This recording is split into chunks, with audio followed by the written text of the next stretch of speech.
Здравейте, уважаеми колеги! Започваме седмичен информационен обзор традиционно в понеделник. Какво се случи през изминалата една седмица, сега ще разгледаме накратко. Първата новина е от портала за обществени консултации. Появи се първата наредба от серията КЕПА, които се предвидеха с Закона за обществените поръчки. Тази наредба е за изискванията към чисти превозни средства, която е разработена във връзка с необходимостта от въвеждане на европейското законодателство за чисти и енергийно ефективни пътни превозни средства. В връзка с правното основание, на което тя се издава, то е 47 алинея 8 от Закона за обществените поръчки, където министъра на транспорта и съобщенията трябва да определи с наредба изискванията към чисти превозни средства. Това трябва да стане в двумесечен срок от обнародването на закона, така че доста се бърза с нея. Тя се състои от 4 члена. В първия определен предметния обхват, като са посочени към кои реално изисквания към чисто превозни средства ще се отнася. Посочени са също така за кои съответно не се прилага при възлагането на обществените поръчки. Изброени са превозните средства. Интересни са също така въведените определения за чисто превозно средство, алтернативни горива и биогорива с конкретната разпоредба в наредбата. Друго интересно, което може да намерите, е в връзка с това, че тя е пусната за обществено обсъждане до 1 декември, така че имате още време да се запознаете и да коментирате.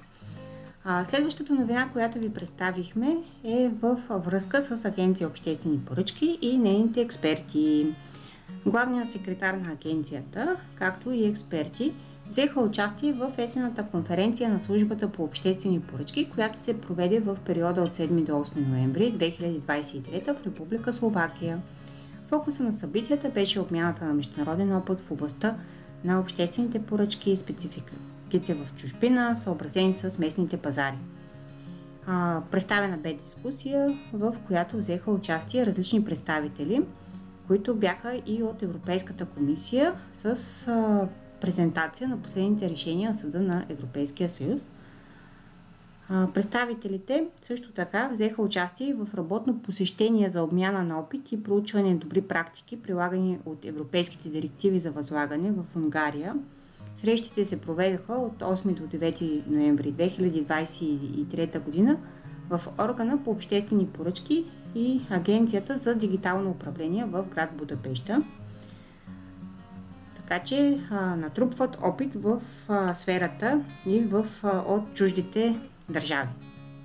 Минаваме нататък с следващата интересна новина, която идва от Европейската комисия. България получи положителна оценка от Европейската комисия за промени в бюджетните линии на инвестициите по Национален план за възстановяване и устойчивост.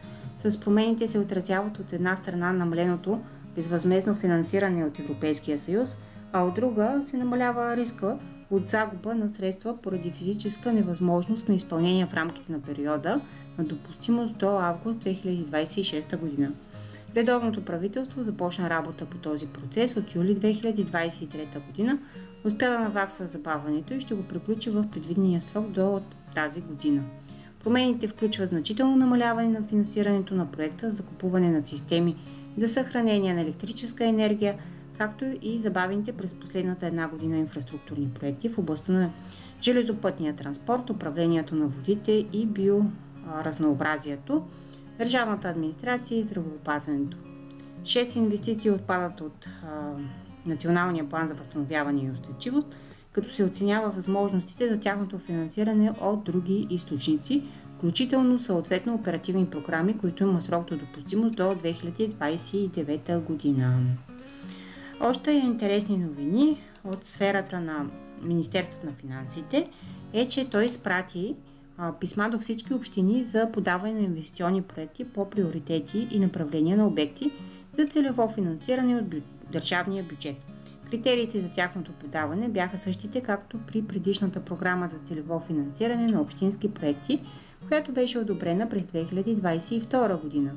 От общините беше поискано в кратък срок да подадат предложенията си след като парламентарното представени партии, подкрепящи правителството, поискаха първоначалния списък да бъде внесен като част от проекта бюджета за 2024 година. Така че в тази бързина трябваше общините да реагират и да подадат своите приоритетни проекти. С това приключваме обзора от днешната информационна част и ви пожелаваме една хубава и успешна нова седмица.